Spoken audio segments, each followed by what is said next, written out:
രോഗം തളർത്തിയ പാലക്കാട് കള്ളിക്കാട് സ്വദേശി അഫ്സൽ റഹ്മാന് സഹായവുമായി father Davis Chiramel charitable trust പുതുവത്സര സമ്മാനമായി മുച്ചക്ര സ്കൂട്ടർ കൈമാറി. അഫ്സൽ റഹ്മാന്റെ ദുരവസ്ഥ 24 വാർത്തയാക്കിയിരുന്നു. 24 കണക്ട് ഇമ്പാക്ട്.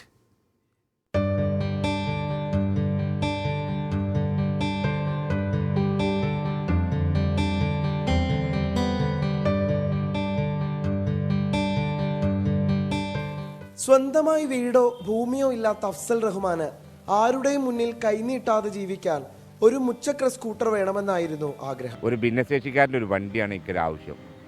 അത് കിട്ടിയ ഉപജീവനം മാർഗത്തേക്ക് നേരായ മാർഗത്തിൽ കൂടെ കേട്ടോ പോകാൻ പറ്റുന്നുള്ളതാണ് എൻ്റെ വിചാരം. ഒരു കഞ്ചാവ് കച്ചവടക്കാരനോ ഒരു പിക്ക് പോക്കറ്റക്കാരനായിട്ടോ ജീവിക്കാൻ ആഗ്രഹമില്ല. ഈ സമൂഹത്തിൽ അങ്ങനത്തെ ഒരു മോശപ്പെട്ടവനായിട്ട് ജീവിക്കാൻ ആഗ്രഹമില്ല.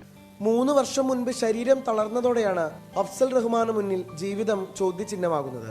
സ്ഥിരമായൊരു ജോലിക്ക് പോകാനാകാതെ വന്നു. കുടുംബത്തിന്റെ വരുമാനം വഴിമുട്ടി.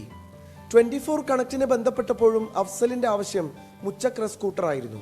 പിന്നാലെ 24 അഫ്സലിന്റെ ജീവിതം വാർത്തയാക്കി. വാർത്ത ശ്രദ്ധയിൽപ്പെട്ട ഫാദർ ഡേവിസ് ചിറമേൽ സഹായം നൽകാനുള്ള സന്നദ്ധത അറിയിച്ചു.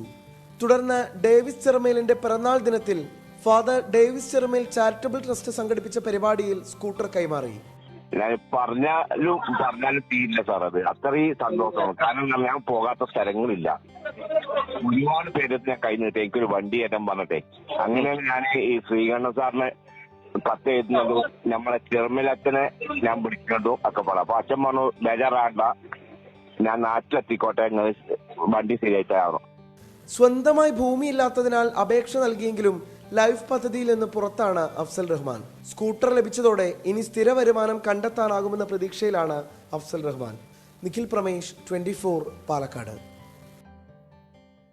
അപ്പോൾ വാർത്ത എന്ന് പറയുന്നത് കേവലം യാന്ത്രികമായ എന്തോ ഒരു സംഗതിയല്ല. ഇവിടെ നിന്ന് നമ്മൾ വായിക്കുന്നു, പ്രേക്ഷകർ കേൾക്കുന്നു എന്നുള്ളൊരു സംഗതിയല്ല. അത് പ്രേക്ഷകരെ കൂടി അന്വേഷിക്കലാണ്, അവരെ കരുതലാണ്, അവരുടെ പ്രശ്നങ്ങൾ കേൾക്കലാണ്. അതിന് പരിഹാരം ഉണ്ടാക്കാൻ കഴിയുമെങ്കിൽ പരിഹാരം ഉണ്ടാക്കണം. അപ്പോൾ നമ്മുടെ 24ഉം അതിൻ്റെ സംരംഭമായ 24 കണക്റ്റും കൂടുതൽ സജീവമായി ഈ വർഷം മുന്നോട്ടേക്ക് കട്ടക്കങ്ങ് നീങ്ങും.